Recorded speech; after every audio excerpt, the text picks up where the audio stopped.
Okay, we're on. Hey, good evening. I'm Fred Arcuri. I'm 55 years old. Born and raised in Utica, New York. Currently presently living in Sequoia, New York, a small hamlet just south of the city. I'm here in the home of John Fava, and he's recording me tonight because I'm here to tell you a story.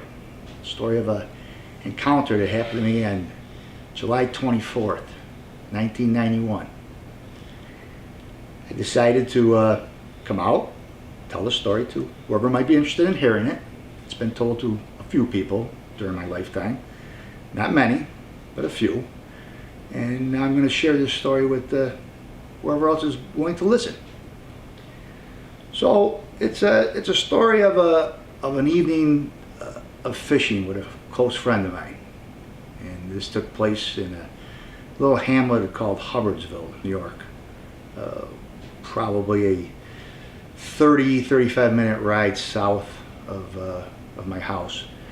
And it's a small waterway that connects to a series of reservoirs in an area in central New York known as the 9 Mile Swamp area. The 9 Mile Swamp area is probably most famous for some of the stories of the old Loomis gang back in the early days of our settlers. People might know central New York or certainly know of, or heard of those stories. But this is the area of which I'm speaking. It's close to Hamilton, New York, which is the home of Colgate University, if you want to better pinpoint where this is. But it's a very picturesque, nice waterway. It's mostly a canoeist, kayaking type of a waterway that does hold a decent population of fish. So this was a beautiful, typical mid-July summer night. A kind of night where it's that first beautiful hot weather you get when you really know it's summertime now, and it's time to get out there and enjoy the outdoors. And that's what we did. We took off for an evening after work and traveled down south to get a couple hours worth of fishing in and enjoy the evening. So there's nothing unusual about the night. It was great. It's a paddling adventure, and we from where we put in at the country road at the side of the bridge, we probably would travel upstream a couple miles. At least a couple miles upstream, and then we would pretty much float down with the current and fish along the way. It's not big water in most sections of this waterway. It's really not much wider than a typical room in your house. It's very flat black water, yet it is moving water. There's no swift currents that you encounter. It's pretty much flat water, very calm. You are lower on the water level than you are on the side of the banks. It's pretty much overgrown. So you're sitting pretty much low, and you don't get to see across any distances of the field in a swamp. You're pretty much hung down in there. Well, it was just a typical night.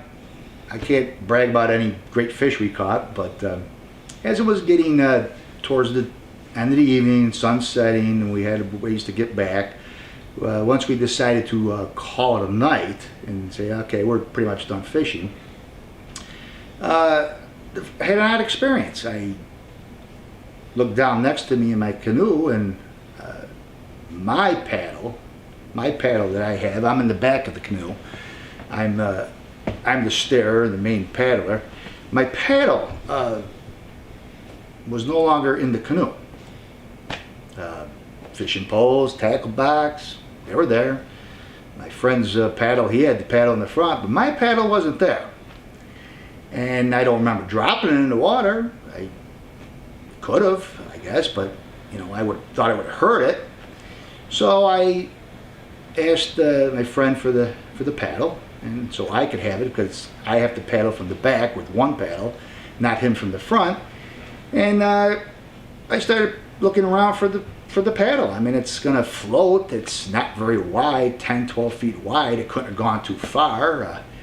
So as we went back down the stream a little bit, and I looked for it, and it was nowhere to be seen. I actually turned around and paddled back up to the point where we quit fishing to make sure it wasn't hung up in the branches or under the undercover or something. It was just odd that the paddle had just disappeared with no explanation, when it shouldn't. If it's laying on the floor of the canoe, it certainly shouldn't have just got up and jumped overboard, but it wasn't there.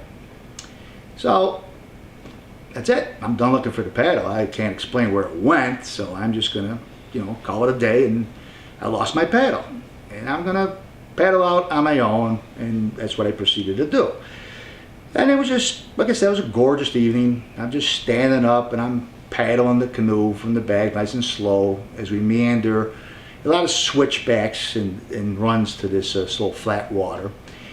And probably after about first 5 minutes of paddling, as I'm standing up, I'm at a view where I could see a little bit higher now. Since I'm standing, I could see to the top of the grasses along the bank.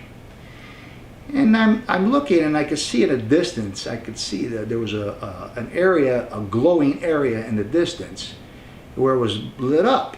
And I was like, we were quite a distance from where we had to be yet. But it was kind of odd, because I was like, I don't remember anything over there. What's a house or a building, or not anywhere close to the village, but it was so bright, this glowing light. And it meant nothing to me at the time, and we just kept going, and as we meandered down this section, we were meandering on the next section. The glow in the distance was always off in front of me to my left. It was still in the same area. Well, as we got closer to there's a big wide run as the river narrows up. It gets to a wider section. There's this last big straight run, probably about 200 yards. It makes a sharp 90-degree turn to the left and carries on for probably another 100 yards until it comes to a narrow gauntlet. And at that point in time, there's an old beaver dam that you have to negotiate.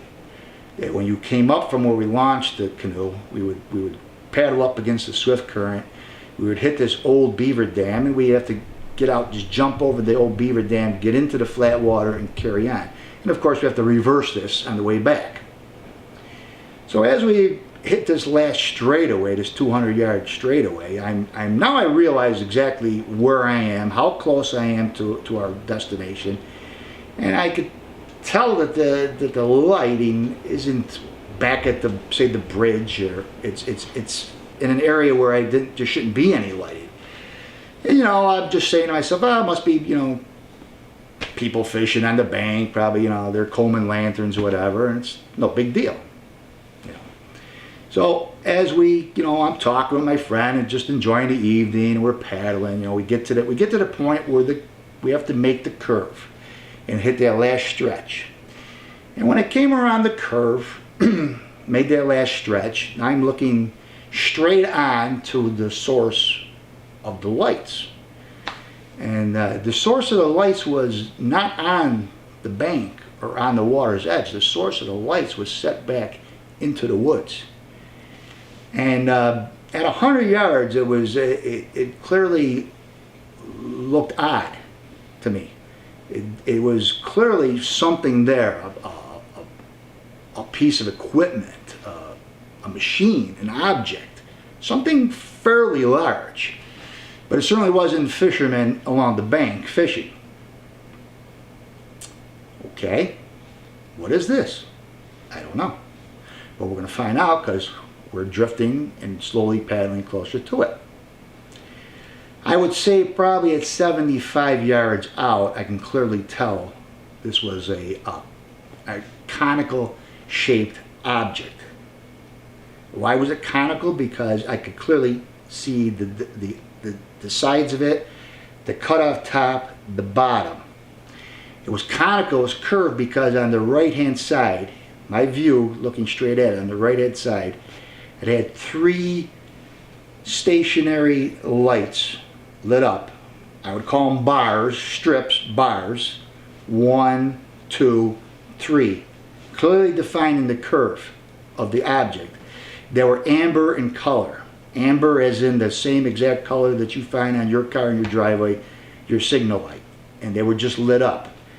The machine was whitish, glowing. The forest floor all around it had a aura of a fog, a haze, something that you would see maybe as a special effect that would occur with dry ice, the evaporation of the CO2, but yet it was no movement to it. It was just this white, foggy aura over the earth. At 50 yards, I can clearly see two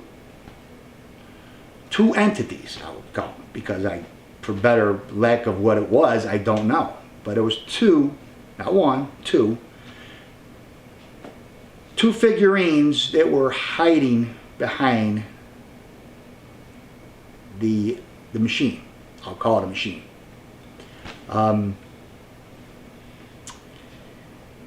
They were hiding because they were clearly looking out the side, veering out the side, taking a peek and watching us. They were watching us because at 50 yards I had started to communicate. My curiosity was, what is this? What am I looking at here? So I yelled out to them, "How's it going tonight? How you doing?" Nothing. Dead silent. It was so dead silent I didn't hear a cricket. I didn't hear a frog. I didn't hear anything. The whole environment around us is dead silent, calm. Warm, muggy evening. The two figurines, as I yelled out to them, at that point in time of peering behind the machine, they made a quick duck behind the machine to hide. Okay, I don't know what this is going on. I don't even know what I'm looking at. This is odd, and it was odd. What is this machine? What is it doing there? What did I just witness? I just witnessed two figurines, pale white, with dark black shiny eyes. They were larger than mine, is the most identifying feature I can make of what I just witnessed. My friend sitting in front of me is witnessing this exact same thing. From 100 yards to the 50-yard event, I had been communicating with my friend, and all the way I kept asking him, "What is this, Lou? What the hell is this, Lou?" I badgered this poor guy so much that he snapped back at me. He said, "I don't know what it is, shut up." He was nervous of what we were watching. As we got closer, now I'm within 30 yards. The current is taking me towards this beaver dam. I'm no longer paddling. There's no need to paddle. My eyes are focused on something I can't make out what it is. And once again, the land is aglow. The machine is sitting there. I would say it's about 8 to 9 foot tall. It clearly stood on at least 3 legs that I could tell. It had an additional feature to it. It had a light. I call it a light. It had an object on top of it. On the left-hand side, as I'm looking at it, would be on the top left. During my shout out to whatever it is I'm shouting out to, with no reply, at a certain point in time, I couldn't tell you if it was 50 yards. I'll say 50 yards. It was a little bit of a distance. After the figurines had ducked back in to hide, this object on top of the machine, I'll call it, it made a complete, about a 180, and turned around nice and slow, and was shining right at us, which appeared to me look like a typical spotlight, a floodlight of some sort. Only problem was, it was shining right at us, this round white light source, but there is no light shining on our canoe, our bodies on the water. I don't know how, but we were not lit up with this light shining on us. This did raise a few hackles on our neck, I guess. This is not natural for this type of thing to happen. I'm curious, but I'm also respectful not to, butt in where I don't belong. I'm assuming whatever's going on, maybe I don't need to know. Maybe it's none of my business. Am I seeing something beyond my comprehension? What's on this earth? Is this this entity not human? Is this machine nothing like I've ever seen in my life? What is it? I have no clue. Yet there it is, right in front of me. Big as day. Dead silent. No communication. As we drift closer, now we can't be 30 yards from this machine in the woods. The canoe makes its way through the current and finally lands on top of the washed out beaver dam. At that point in time, we actually literally have to get out of the canoe, just kind of drag it over a little bit so we can carry on. At that point in time, before we did this, now I'm standing there, we just stuck there for a while just looking at it. And standing right there, just came out of nowhere, standing right there at 15 feet across from me to where the water is, to where the bank is now standing there, one of those entities that we saw earlier, standing right there, 15 feet from me. Looks like a figurine.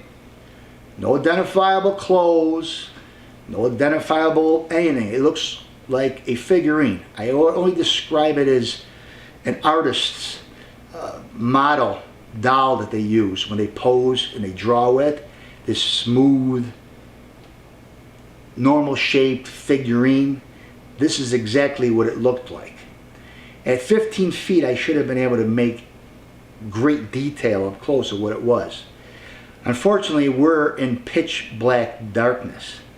The light source of the machine, the glowing light, is 30 yards back. The figurine is half that distance. It's 15 feet right in front of me. Yet it's facing me. And what I'm seeing is the dark side of it. Much like you would be at a campfire, sitting around with your friends, you could all see each other's faces. But if you were to get up and turn and face away from the fire to talk to an incoming friend, they probably wouldn't see your face or be able to make out who you were, because you are now black. There's no light shining on you. This, unfortunately, was the situation for me. It was right there, 15 feet away, yet I'm looking at just its outline against the light backdrop. And it's just this figurine shape. No identifiable clothes, no hats, no short sleeve shirt sleeves, no pants that I could tell. A smooth, very defined figurine. The figurine made an attempt to communicate with us at this time. John would like to stop the camera for a minute. I'll get up and I will show you exactly what it did. Okay, so during this peculiarity, as I'll call it, I'm a mechanic by trade. I'm a tradesman, worked on all types of equipment. I can't tell you I've ever seen anything that quite looked like this object, this machine. Nothing that I know of in the world have ever seen anything like it or what it could possibly have been used for, other than it was a conical shaped machine of some sort. Back to our friends, our figurine entities who were hiding from us, who showed apprehension, I would call it, who didn't reply to us like a human being would, who wouldn't shout back if you're only 30 yards away as I'm yelling out to you. I'm just a fisherman in a canoe with a friend fishing, and you could be anybody in the woods at a campsite or whatever it is you're doing. Perhaps you were doing something you shouldn't have been doing. I couldn't tell you anything that was going on. My story I think has much more going on than that. But at that point in time, we had reached that beaver dam and we were stuck there and we had to get out and leave. I'm looking at an angle. I'm standing here in the canoe and I'm looking back at an angle, and this figurine is standing right there, not 15 feet from me. So all that's separating me is the water that I'm on, 15 feet of water to that bank. And it's looking right at me. And of course, like I told you, it is pitch black out, and so all I could see is its perfect figurine outline against the lit background of the machine that's behind it. Well, this is what the figurine did to me and my friend. And I take this as a form of communication, I would say. You could see its arm, if you'll call it an arm. Okay, it's an appendage. You can clearly tell it had a flat, sleek hand. Probably had a thumb. You see the V here. It didn't wave. It didn't do anything like this. But its arm was perpendicular to its torso. Very square-like, perpendicular, just like this. And this is what it did.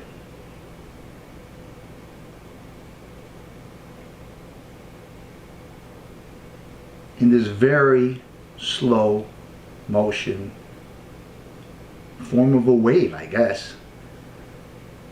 And its wrist was very articulated, just like you see what I'm doing with mine. Just like this.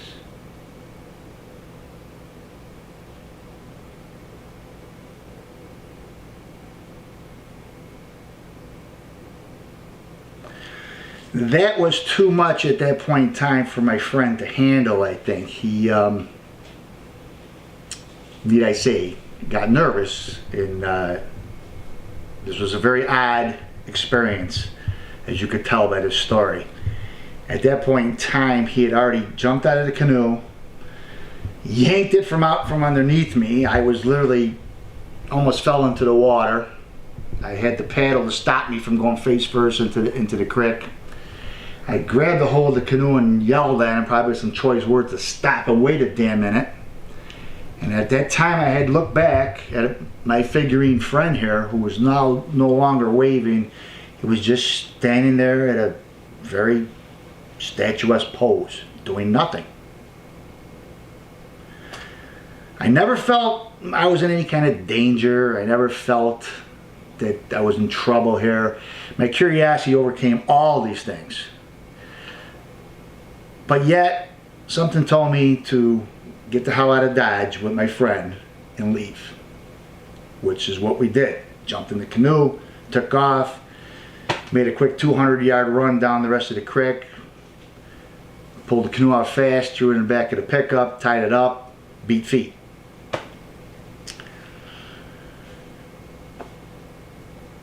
Just a short drive down a country road, go across a railroad track, you get up to the highway. I kind of felt silly, really, at that point in time. I was like, well, what do you think we saw? You know, or you second guess everything you're seeing. I said, what are we, like little children? What do we think we saw? Do we really think we saw what we think we saw? I mean, was that really what it was that we saw? Did we really see whatever? An unidentified object on the ground? With maybe an alien entities along with it? Is this what we really saw? I have no clue. I have no clue. So all I know is my friend was very nervous, shook up. First thing that came out of his mouth was, we got to call somebody. We got to call the authorities. We got to call whoever. So we're not going to call anybody, because if this phenomenon is taking place on this planet, we're not the first ones that's seen it, obviously, and the authorities that to be certainly know what's going on. Who am I to ruffle anybody's feathers? Who am I to come out and say this in this fantastic story? I think I'll just leave it alone. I said, shut up, we're not going to tell anybody anything. We went another mile or two down the road, I changed my mind. Matter of fact, I pleaded with him, turn around, let's go back. Let's go back. I said, let's turn around, go back right now. Let's go see what this was. Let's park the truck. Let's walk right back in the woods. Let's take our chances that we're butting in where we don't belong. What's the worst that can happen? We confront somebody. We get yelled at. Let's go get it off our chest. Go see what this was. It didn't happen. I wasn't driving that night. My friend was. He was shook up. We're going home. And home we went. I think I'll sit down for the rest of the story. Okay, we'll cover it. Well, the ride home was probably interesting. It's been a long time now. I'm sure that's all we did was rehash everything we saw. You know, what happened to the paddle? You know, why didn't the light shine on us? What the hell were these figurines? What was this machine? Why was this earth, this foggy glowing aura coming up from the earth? I mean, it didn't look like the light was shining down. It looked like there was lights on the ground shining up in the pitch black darkness, stuck amongst a set of trees, fully grown trees, in the third week of July, in a forest in full bloom.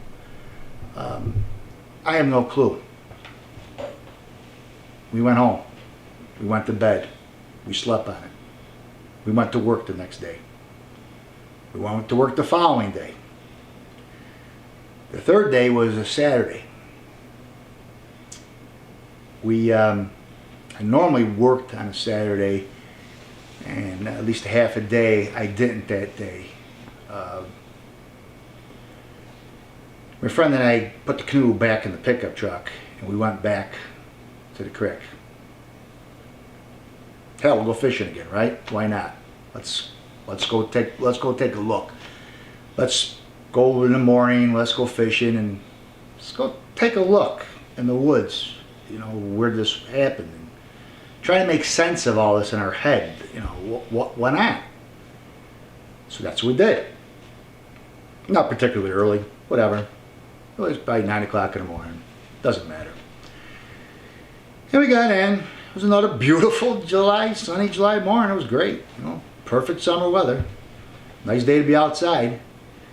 And we made our run, got our canoe, had another paddle to use that day. And we paddled up, hit the beaver dam, got out.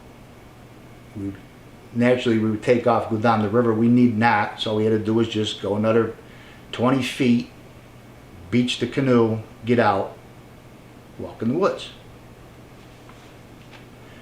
We did just that. I don't think we walked 30 feet, perhaps. Now, keep in mind here, this is July 27th now, I believe, if I'm right. It's peak of summer.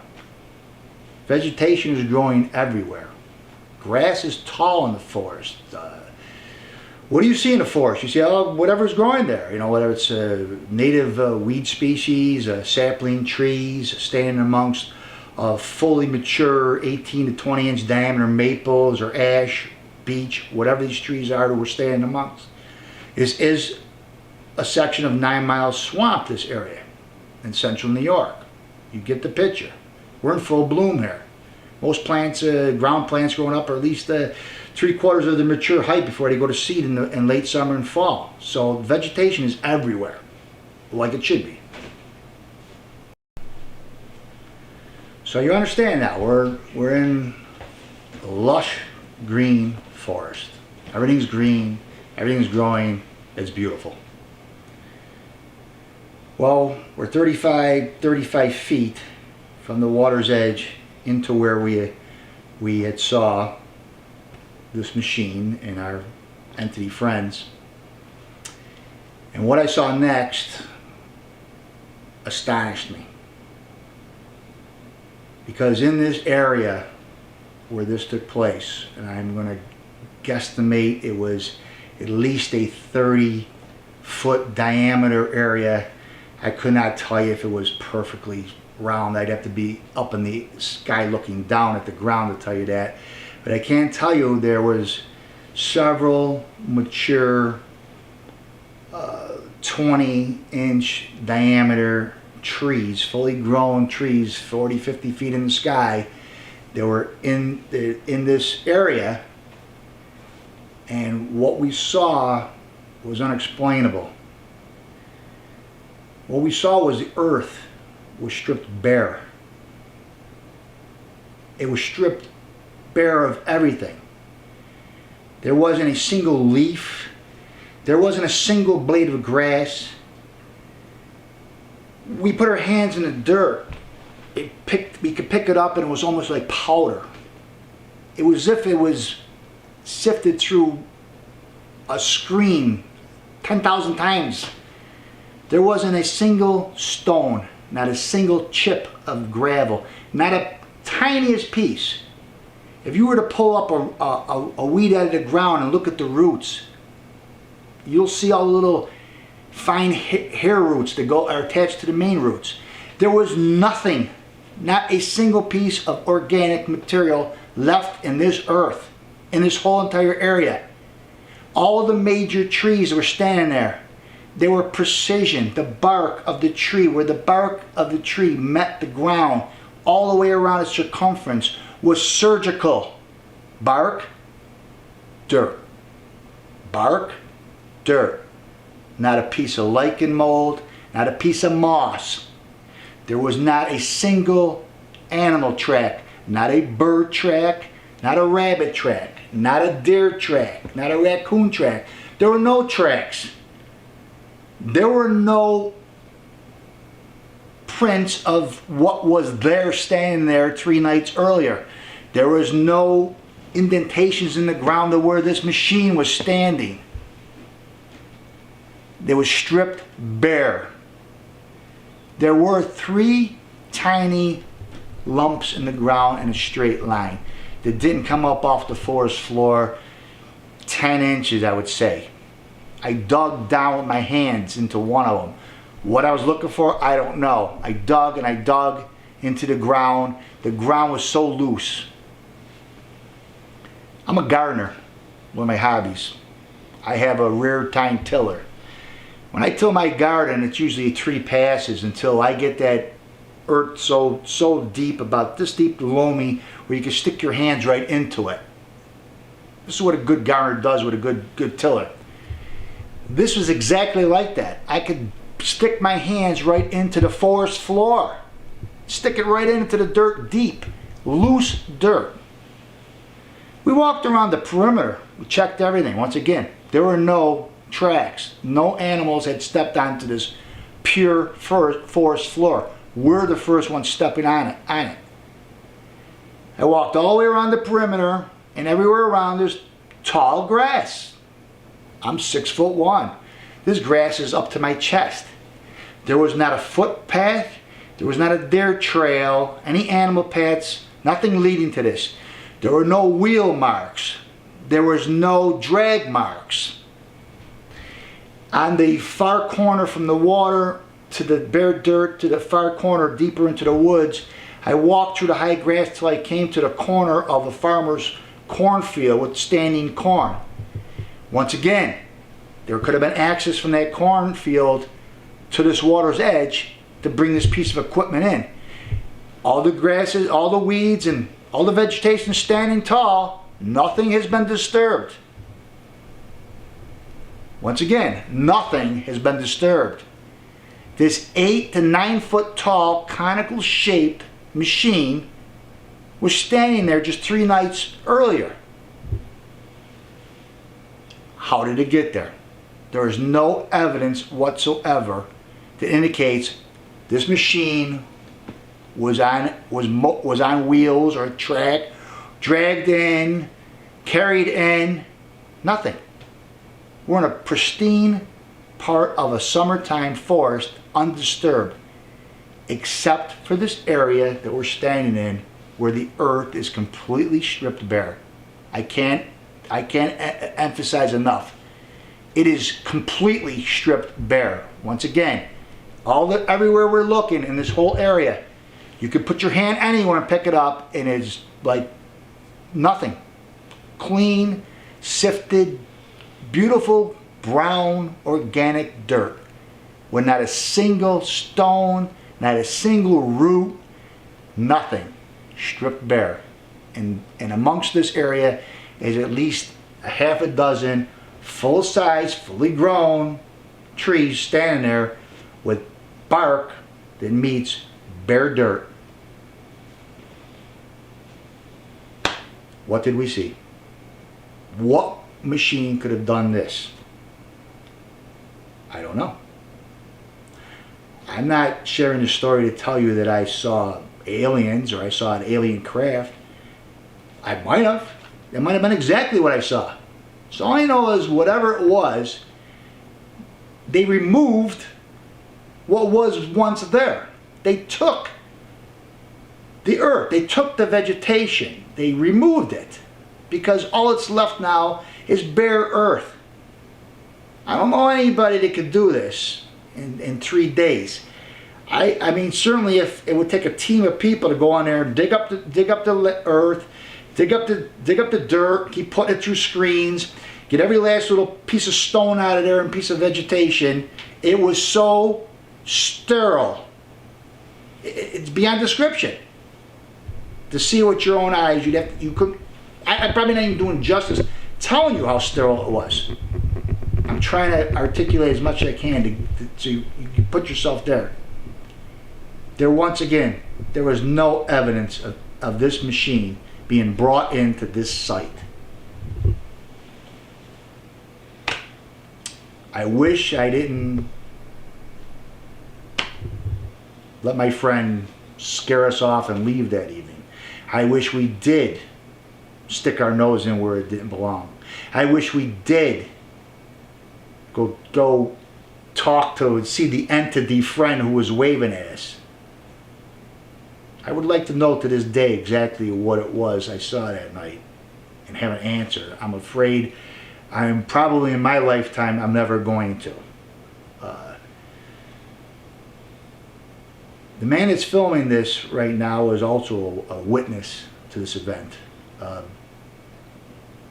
Naturally, I told some people when we came back, it was sensational. I told one of my best friends, my cousin, the story, and they, what do most people think when they hear stories like this? Is it true? Just another crackpot telling some crazy story. Ha ha ha. Whatever. Take it for what you will. I'm telling you exactly what I saw, exactly what happened. This is a true story of my encounter, my experience that happened in the summer of 1991, July 24th. My cousin told a friend of his, and they came down to my place of business probably that following Monday, Tuesday, Wednesday of that following week. I don't know which day it was. And they wanted to hear the story themselves. Tell us all about it. Go through the whole thing again. And we did, just like I'm telling you right now. And I told them, I said, you could go down and I'll tell you exactly where this was, how to get there, where to park, where to walk. Go see the bare earth yourself. They did. And the fellow that's filming me right now could validate this part of the story because he was also an eyewitness to the stripped bare earth in the middle of the summer forest. What was it we saw? Don't know. I would like to know.